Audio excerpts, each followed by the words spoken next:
anaa idin yeeray oo iri bal waalidiinta la iigu yeero meeshaan tagay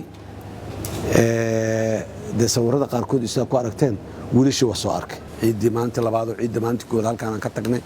maalinta labaadoo ciidda waa la soo ciidnay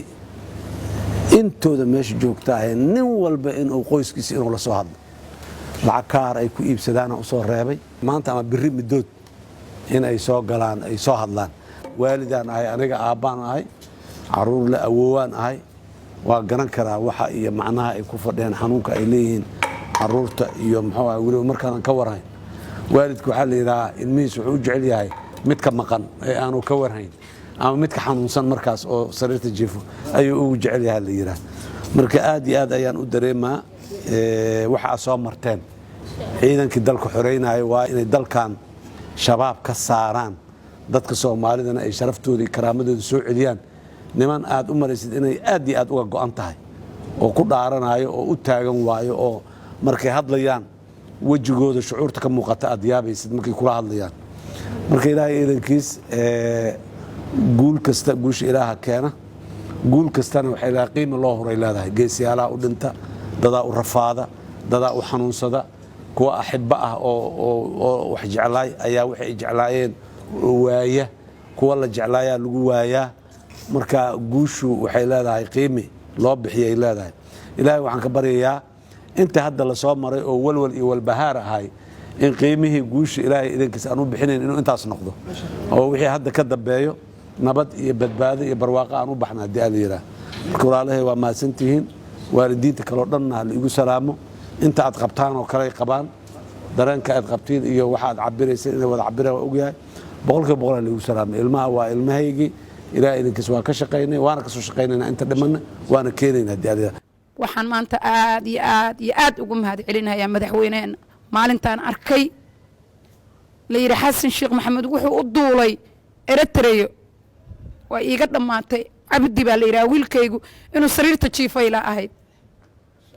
geeriya nololle maan haynin mar labaad baan kuu mahad celinayaa oo dadka maanta aniga gooni baan kaa waan faraxsanaa wiilkaygu saako ila hadla wiilkaygu maanta ila hadlay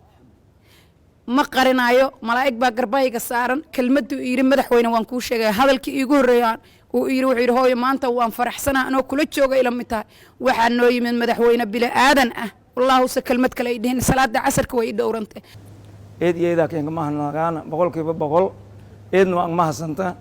asarkun horta marila ka saare haqiigow may waalay owlaadaas sagaalun iyo kowdii madi dagaaladii burburan dagaalkii ahliga dhii iskool la waay lanka iskool aradunka aasaasay unugeedun adi walha barti unu dhalnaylayma adi walha barti jaamacada adi ha ku biidi hatan inti weydiido ha aragda unugeedii adika siinay kiigma hiimni geega ku bilaawto una dhalni laakiin adika difaacaya eed iyadaan mahasanta khayradaan walla kooba koroma ee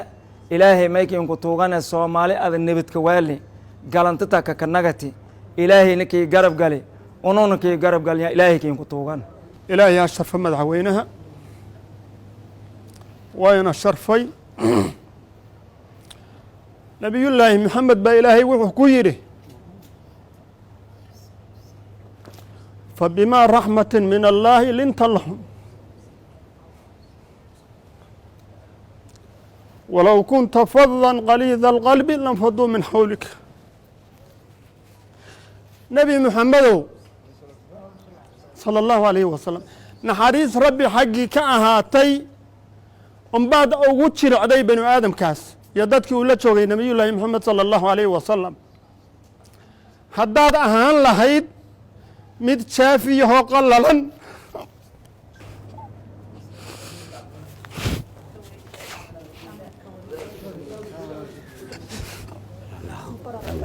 alxamdulilah ilaahay mahadiis waaye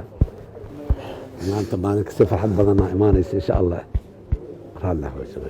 madaxweynaha raxmad iyo damiir dadnimo oo ilaahay qalbigiisa uu geliyey ayuu noogu jilcay noogu diirnacay 3 sano ka bacdiina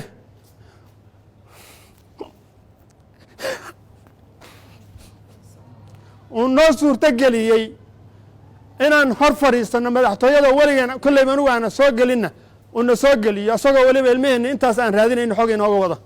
towfiiqdan allaha ku waafajiyo saddexdii aan kugu duceeyana ilaahay ha kugu aqbalo xilka aad haysidna ilaahay ha kugu ceebtiro annagoo dhanna raciyo fiican allah inaga dhigo madaxda allah inoo hagaajiyo shacabka iyo raciyadana dad madaxdooda ka dambeeya oo wixii xaqa ku raaca allah inaga dhigo